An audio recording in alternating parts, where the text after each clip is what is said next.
Now, let me say this, all right? I understand that Michael Jordan does not technically own the record for points per game in a season. That's, of course, Wilt Chamberlain 61-62 campaign. He averaged 50.4 points per game. Number two, Wilt Chamberlain again, the very next year, the 62-63 campaign, when he averaged 44.8 points per game. And then I think number three would be Wilt Chamberlain's sophomore year, 60-61. I think he averaged 38.4 points per game that year. And then number four would be Elgin Baylor, the 61-62 campaign. The same year, Wilt averaged 50. Elgin Baylor played in 48 games, missed some games due to, I think, Army service. He averaged 38.3 points per game. And then next on the list is of course, Wilt Chamberlain, his rookie year, 59-60. He averaged 37.6 points per game. So each one of those individual seasons, a player, Wilt, all times but one, and then Elgin Baylor, averaged more points than Michael Jordan did. But the reason why I call Michael Jordan, I said record, more specifically because it's the record for perimeter players. All right. And we're more perimeter orientated, now as far as the way the basketball is played in the NBA. And also, I think that the 86-87 season, what he did, is kind of considered more the modern record, you know. So that's what I mean by Michael Jordan's scoring record in 87. But of course, there's going to be people who didn't listen to the video and they're just going to be correcting me and calling me an idiot and moron and saying that I don't know shit about basketball and this Wilt Chamberlain when they're embarrassing themselves because they didn't listen to the fucking video. But I think, to get to the point of this video, I think, let me turn the TV down a little bit. Here's your view, sir. Actually, that's my view. All right, now. I think James Harden is trying to break Michael Jordan's record from the 86-87 campaign. The reason why I've come to this conclusion is due to the fact that I've noticed in games where he doesn't burst out for 50 or 60 points or whatever, or close to that, he seems to be trying to settle on that 37-point mark. Okay? In that game recently where they were blown out, Houston, they were blown out by, I can't remember who the hell was blown out by. Was it the Sixers? I think it was the Sixers. I can't remember who it was, but it might be the Sixers. But it was a game where they got blown out, and you could tell that James Harden really wanted to push for 50 or 60 points, but he settled for 37. Tonight, James Harden had 37. Another game recently, James Harden had 35. So it's like he's trying to settle for getting right about that average. And then he's going to have other games where he gets 50, 55, 60 points, whatever, to push him over. So he maintains at least something close to a 37 points per game average. Right now, James Harden is averaging 36.3 points per game this season. Of course, right now, he has the second highest scoring average in the last 33 years. The only person higher is, of course, Michael Jordan. The 86-87 campaign, when he averaged 37.1 points per game, scored 3,041 points in 82 games. Of course, Kobe Bryant in the 2005-2006 season, I believe he scored 2,832 points in what I believe was 80 games. Okay. And I think that's what James Harden is trying to accomplish. I also looked at some comments that he made a week ago or a week and a half ago, how long it's been, I can't remember, where he talked about wanting to be viewed in the same breath as a Kobe Bryant or a Michael Jordan. And I made this comment in another video where when people think about those two guys, even though they should be thinking about championships, uh, big games, and big moments for their teams. In particular, Michael Jordan, Kobe too, but in particular, Michael Jordan. I tend to think of big performances during the postseason. I'll get into that a little bit later. People should think about that in championships. Most people tend to think about scoring. They think about Kobe's 81. They think about Kobe's 62 points in three quarters. They think about his 56 points in three quarters against the Memphis Grizzlies.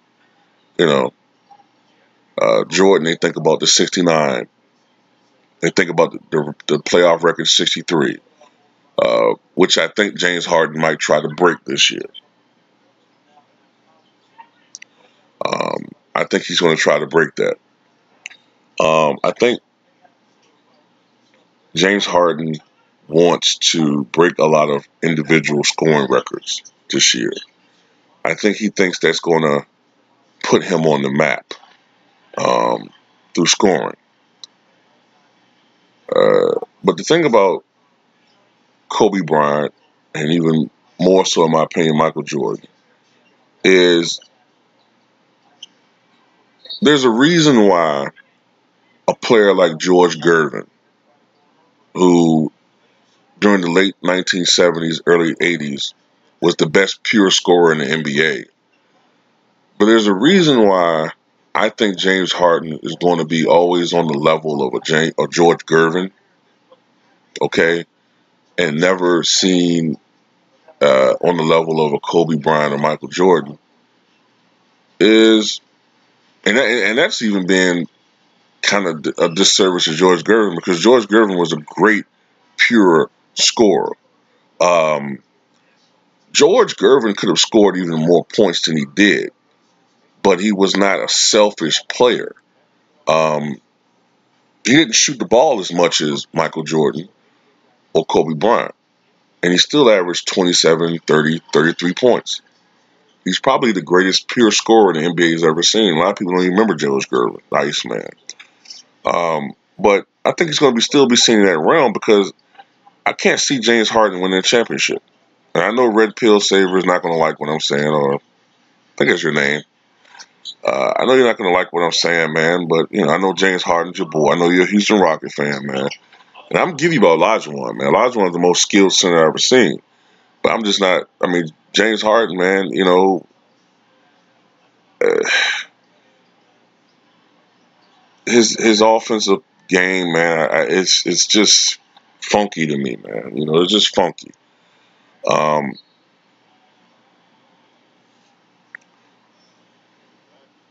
Scoring a lot of points in regular season games makes hot headlines. You know what I'm saying? It makes momentary headlines, but it's what you do in the postseason which really stands out.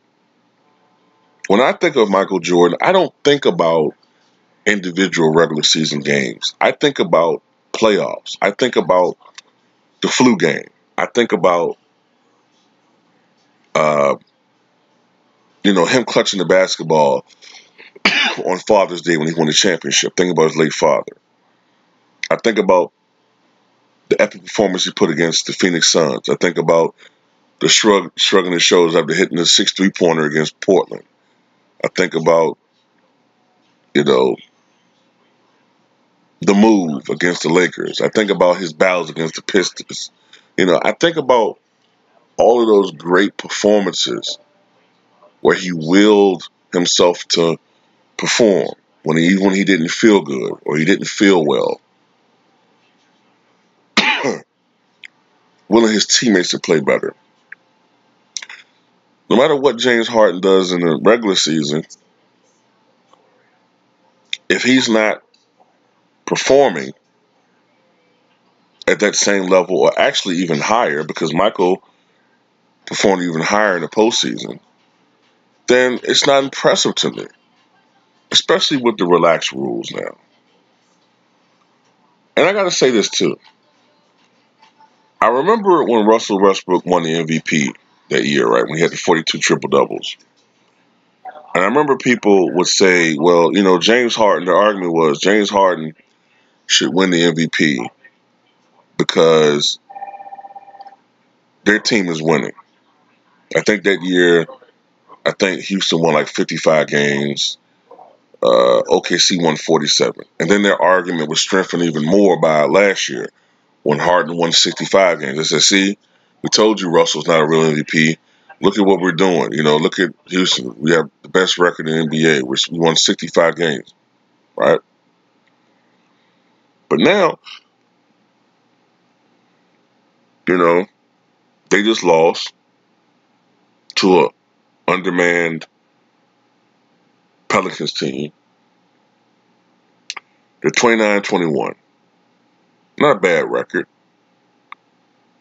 But OKC has a better record. And you can see that they're a one-dimensional club right now. Now, Chris Paul's back. But they're clearly not going to be the same team they were last year. They'll be lucky, in my opinion, to win 48 games this year. But you don't see the same arguments against him winning the MVP. It's all because of this individual streak. But it flies in the face of the argument that you've been hearing for the last couple of years, is that James Harden makes the team better. But the arguments for James Harden now are all individualistic. Look who he's averaging, 36 points per game. He's breaking all these records. This is the 24th consecutive game he scored 30 points. But a couple of years ago, when I would say, well, look what Russell's doing. He has 30-something triple doubles. He's putting up all these great numbers. Yeah, but he's trying to get them. Yeah, but he's stat padding. But of course, when James Harden does things on purpose, pre-planned, trying to exceed 37 points per game and scoring average, it's different when he does it.